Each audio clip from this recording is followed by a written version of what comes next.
Morning, dear students. Welcome in online class. Myself Aparna Pandey, class 8. Today we discuss rest part of chapter 2 and our next microorganism that is fungi. हम लोगों ने ये पढ़ रखा था कि fungi क्या होते हैं, नॉन ग्रीन प्लांट्स होते हैं और ये कहाँ पे उगते हैं, सड़े गले चीज़ों पे as a green blue spots, as a white green spots. ठीक है, ये इतनी चीज़ें हम लोगों ने पढ़ ली थी और कॉमनली आप इसको अपने घर पर भी देख सकते हो, ब्रेड की स्लाइस पर देख सकते हो, ग्रीन ग्रीन स्पॉट्स पड़ जाते हैं, पिकल्स और सॉस, इन सब चीज़ों पे भी आप इनको प्रॉपरली एग्जामिन कर सकते हो. ठीक है, चलिए अब हम लोग आगे बढ़ते हैं. अब shape and structure of fungi are unicellular as well as multicellular. ये यूनिसेलुलर होते हैं और साथ ही साथ मल्टी सेलुलर होते हैं. यूनिसेलुलर और मल्टी सेलुलर समझ लीजिए. यूनिसेलुलर वो ऑर्गेनिज्म होते हैं जिनमें सिर्फ एक सेल पाई जाती है और वो बॉडी के सारे फंक्शंस को करती है. मल्टी सेलुलर वो ऑर्गेनिज्म होते हैं जिसमें बहुत सारी सेल पाई जाती है और वो अलग अलग काम के लिए स्पेशलाइज्ड होते हैं. Okay, multicellular fungi are made up of cylinder thread like filamentous called hyphae. जो मल्टीसेलुलर फंजाई होते हैं वो किस तरह कैसे बने होते हैं, वो सिलेंडर होते हैं, थ्रेड लाइक होते हैं, फिलामेंट्स होते हैं जिन्हें हाइपे कहा जाता है. A mass of hyphae is called mycelium. जो हाइपे का मास होता है उसे माइसीलियम कहते हैं. The cell wall of fungi is made up of cellulose. और फंजाई की सेल वॉल किससे बनी होती है, सेलुलोज से. याद करते चलिएगा जितने भी माइक्रो ऑर्गेनिज्म है इनके सेल वॉल किन चीज़ों से बनी हुई है. तो फंजाई की सेल वॉल किससे बनी हुई है, सेलुलोज से बनी हुई है. और ये क्लोरोफिल को कंटेन नहीं करते हैं, so they are unable to prepare their own food. अगर क्लोरोफिल नहीं है तो ये अपना फूड खुद से नहीं बना पाते हैं, ये दूसरों पे खाने के लिए डिपेंड होते हैं, इसलिए ये पैरासिटिक और सेप्रोफिटिक होते हैं. समझ में आ गया. इनकी सेल वॉल सेलुलोज की बनी होती है, क्लोरोफिल नहीं पाया जाता इसलिए अपना खाना खुद नहीं बना पाते, तो ये खाने के लिए किसी और पे डिपेंडेंट होंगे, इसलिए ये पैरासाइट होते हैं या सेप्रोफिटिक होते हैं. ओके, अब टाइप ऑफ फंजाई पढ़ लेते हैं. Molds, they are multicellular fungi made from hyphae. They are found on stale rotting fruits, vegetable, leather extra. Molds क्या होते हैं, मल्टीसेलुलर फंजाई है, हाइपे है, मल्टीसेलुलर है, हाइपे है, उसके मास को माइसीलियम कहते हैं. ये कहाँ पाए जाते हैं, ब्रेड्स पर और सड़े गले फ्रूट्स पर, वेजिटेबल्स पर और लेदर पर. अब मशरूम क्या है, ये सैप्रोफिटिक फंजाई है. Are large in size and are found in the tree trunk and soil. आपने देखा होगा मशरूम को, बारिश के टाइम आपको हर जगह दिख जाता होगा. जो मोटे मोटे पेड़ होते हैं उनकी बार्क पे लगा होता है. दैट मीन्स ट्री ट्रंक पर लगा होता है और हर जगह सॉइल में भी, जहाँ सड़ी गली लकड़ियाँ और मिट्टी वगैरह होती है, ये वहाँ बहुत आसानी से उग जाता है. They are unicellular microorganism. Yeast के बारे में तो बहुत अच्छे से जानते होंगे आप लोग. घर पे चीज़ें बनती है उसमें ईस्ट पड़ता है. इवन पिज़्ज़ा में जो उसका बेस होता है उसको पफीनेस स्पंजी बनाने के लिए ईस्ट का यूज़ किया जाता है. तो ये क्या है, ये एक माइक्रो ऑर्गेनिज्म है. Mildews, they are small size parasites found on carrots, wheats extra. Forms of fungi अभी मैंने डिस्कस किया था. फॉर्म्स ऑफ फंजाई कैसे होते हैं, यूनिसेलुलर होते हैं और मल्टीसेलुलर होते हैं. यूनिसेलुलर क्या करते हैं, क्लोरोफिल को पॉजेस नहीं करते हैं, हाइपे और माइसीलियम के फॉर्म में होते हैं, कलरलेस प्लांट्स होते हैं.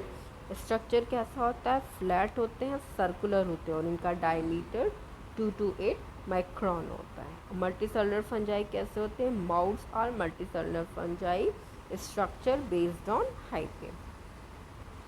Mycelium made up of white filaments grown on the base. Mycelium कैसा होता है, वाइट फिलामेंट होता है जो किसी भी बेस पे ग्रो करता है. The absorbent hyphae called rhizoid absorb nutrient from the rotting substance. अब इनको कैसे फूड को कंटेन करना है, कैसे एब्जॉर्ब करना है फूड को, उसके लिए इसमें क्या पाया जाता है, एब्जॉर्बेंट हाइपे पाया जाता है जिसे राइजोइट कहते हैं. ये न्यूट्रिएंट्स को सड़े गले सब्सटेंस से एब्जॉर्ब कर लेता है. अब इनकी साइज़ क्या है, ईस्ट का रेंज साइज़ क्या है, 5 to 10 माइक्रॉन. मॉल्ड्स के क्या है, 2 to 10 micron. But mushrooms are some centimetres long. ये तो माइक्रोन्स में हो गए ईस्ट और मॉल्ट्स, पर जो मशरूम है वो कुछ सेंटीमीटर तक लंबा होता है। अब न्यूट्रिशन, अभी मैंने कहा, अभी स्टार्टिंग में ही बताया कि क्लोरोफिल नहीं पाया जाता, that means they depend any other organism for their food, इसलिए ये क्या होते हैं, सैप्रोफिटिक होते हैं और पैरासिटिक होते हैं। और ये कहाँ ग्रो करते हैं, सड़े गले मैटर्स पर, लिविंग और इवन लिविंग ऑर्गेनिज्म पर भी ये ग्रो करते हैं। रिस्पिरेशन, माउल्ट कैसे करता है, aerobic respiration, while yeast can survive in aerobic respiration as well as anaerobic conditions. Reproduction, each cell reproduce through budding and molds reproduce by spore formation. Reproduction होता है ईस्ट क्या कर जाता है, बाय बडिंग। जैसे ईस्ट की बहुत सारी सेल्स होंगी,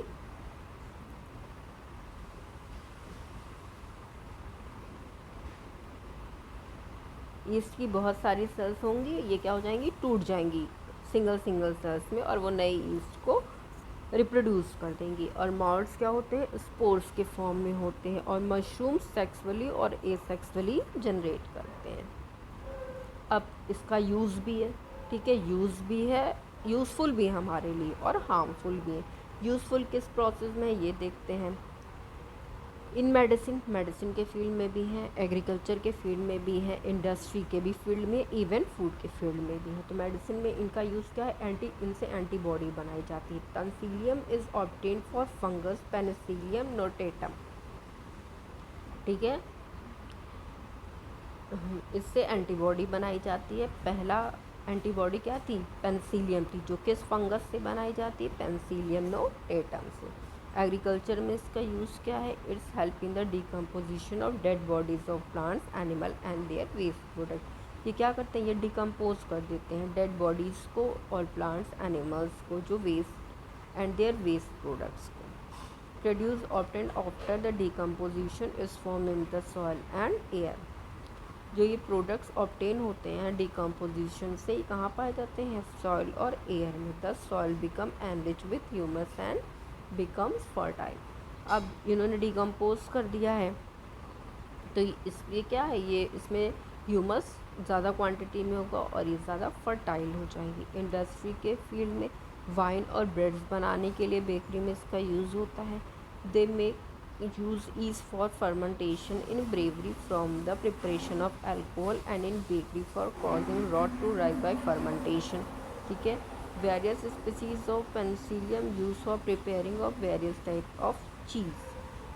बहुत सारी पेनिसिलियम की वैरायटी को यूज़ किया जाता है चीज़ बनाने के लिए। ईस्ट इम्पॉर्टेंट सोर्स है विटामिन बी कॉम्प्लेक्स का, ठीक। ऑर्गेनिक एसिड्स के भी फॉर्मेशन में इसका यूज़ होता है, ऑक्सैलिक एसिड और सिट्रिक एसिड में। फूड में इसका यूज़ होता है, कुछ फंजाई को खाया जाता है, ठीक है, और कुछ से बहुत अच्छी kinds of dishes, various kinds of dishes को बनाया जाता है, such as idli and dosa. Harmful कैसे हैं, causes skin disease such as athletic foot, ringworm और एंजाइमा इन ह्यूमन। ये क्या करते हैं, स्किन डिजीज़ प्रोड्यूस करते हैं, एथलेटिक फील्ड जैसे और रिंग वॉर्म। ये फूड को ज़्यादा फर्मेंटेट कर देते हैं, फर्मेंटेशन हो जाता है जो हमारे खाने के लिए अनफिट हो जाता है। फंजाई स्पॉइल कर देते हैं फूड्स को, बुक्स को और पेपर्स को। Fungi like Puccinia and Ustilago causes rust and smut and cereals. कुछ फंजाई ऐसे होते हैं जो कॉज करते हैं डिजीज सीरियल्स पर। Fungi like Amanita is a beautiful mushroom get poisonous to eat. Okay, thank you student, we discuss rest part in our next video. Have a great day.